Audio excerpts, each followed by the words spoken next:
News of this day, the president of Ukraine raised hopes for the long-term success of a ceasefire with pro-Russian rebels. Petro Poroshenko told his cabinet that maintaining the truce has not been easy, but he said the majority of Russian forces have gone home since the deal took effect on Friday. 70% of Russian troops have been withdrawn from Ukraine. It creates the grounds for the prospect of a peace initiative.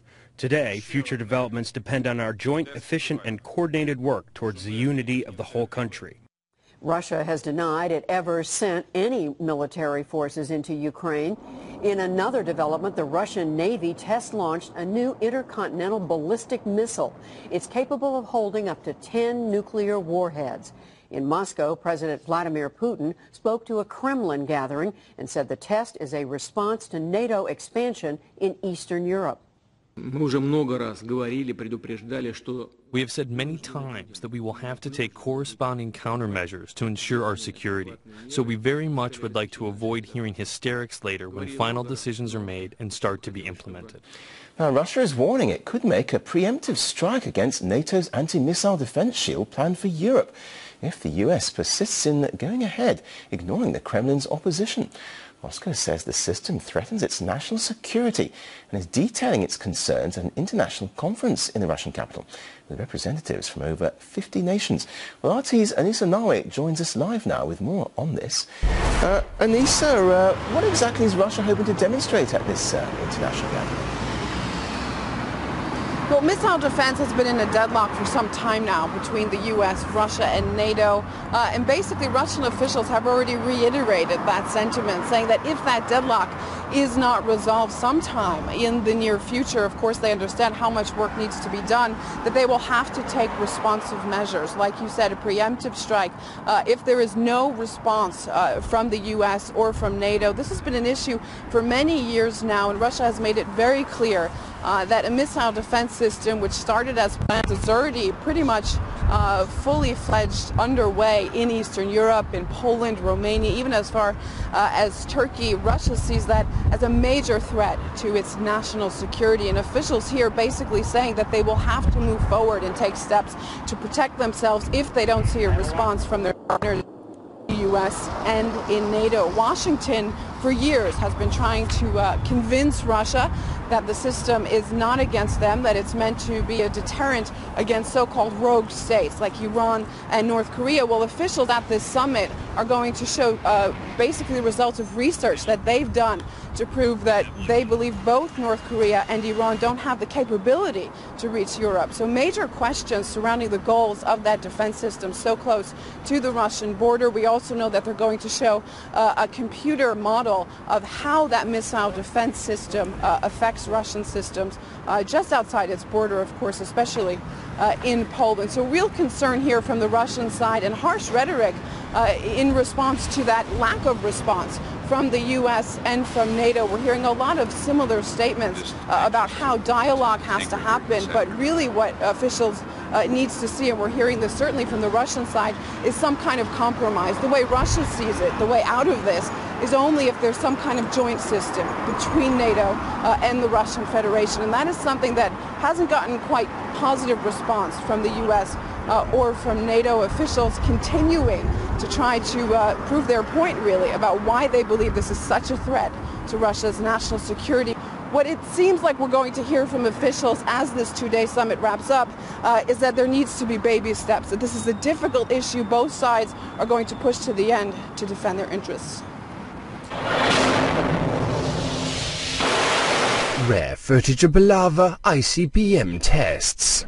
The missile is to form the mainstay of Russia's naval strategic nuclear forces. This missile, which has a range of more than 8,000 kilometers, can be equipped with maneuvering warheads, which can change their trajectory and altitude in the atmosphere, thus evading missile interceptors.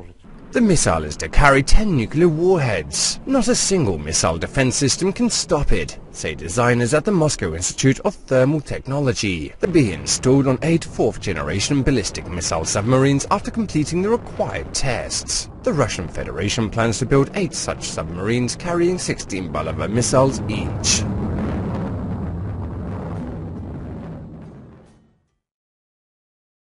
President Vladimir Putin has rattled a few sabers in Moscow. He's personally taken command of Russia's defense industries and is calling for new weapons and a modernized nuclear arsenal.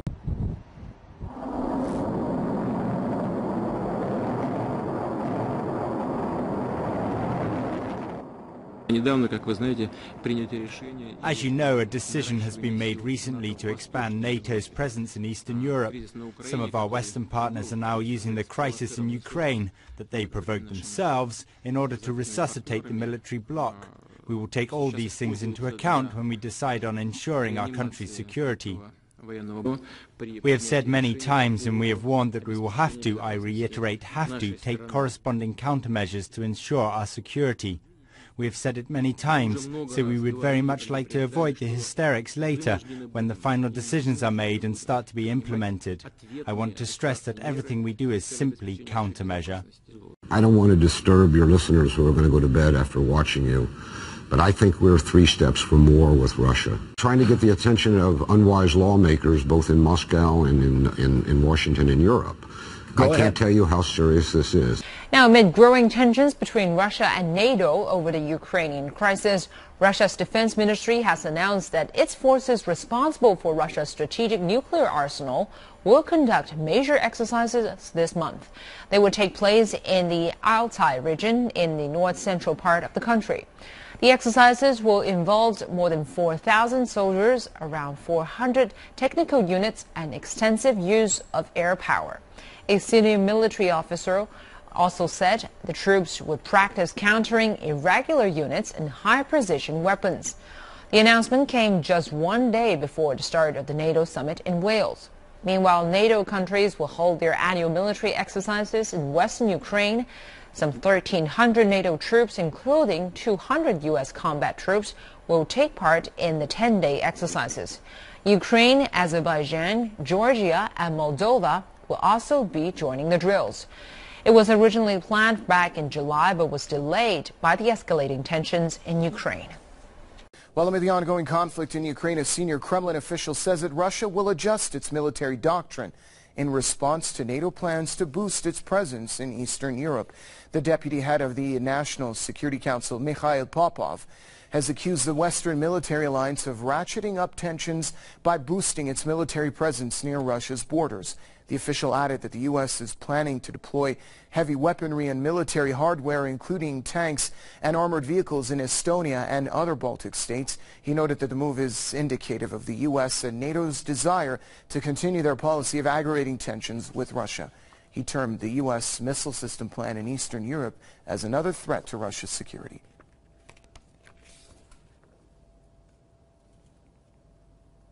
Host of Voice of Russia radio station, Mr. Dmitry Babich, joins us now from the Russian capital, Moscow. Mr. Babich, welcome to the program. It seems that Russia is not taking lightly U.S. and NATO efforts in Ukraine and countries surrounding Russia. It has now promised to revamp its military doctrine in response to these efforts. Tell us more, please. Well, I think it just shows that Russia is becoming realistic about the intentions of the United States and especially of the European Union towards it. For 25 years, Russian military doctrine avoided calling NATO a security threat to Russia. In the backstage talks, the military raised alarms. They said that NATO is trying to encircle Russia. There were new NATO bases on the territories which used to belong to the Soviet sphere of influence. But most of the Russian elite, the Russian leadership, believed that cooperation with the West was possible and that NATO is not really a potential aggressor. Now we see that, in fact, the European Union and the United States, they destabilized Ukraine, they plunged Ukraine into a civil war, and now they say that it's not a civil war in Ukraine, that it's a Russian invasion. And they're planning new bases for some reason in Estonia, which is just, 2 minutes flight from St. Petersburg, the second capital of Russia. They plan to have new bases in Poland, right on the border in Russia. So, of course, it's a security threat, and the Russian military doctrine is going to recognize this reality. All right, we're going to leave it there. Mr. Dmitry Babich joining us from the Russian capital, Moscow.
Августа 1953 года.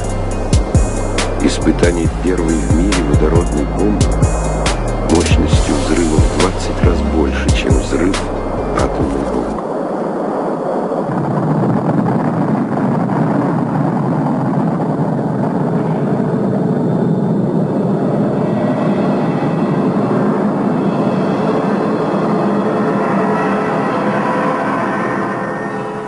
Из воспоминаний Сахарова. Испытание вызвало огромный интерес и волнение во всем мире. В США его окрестили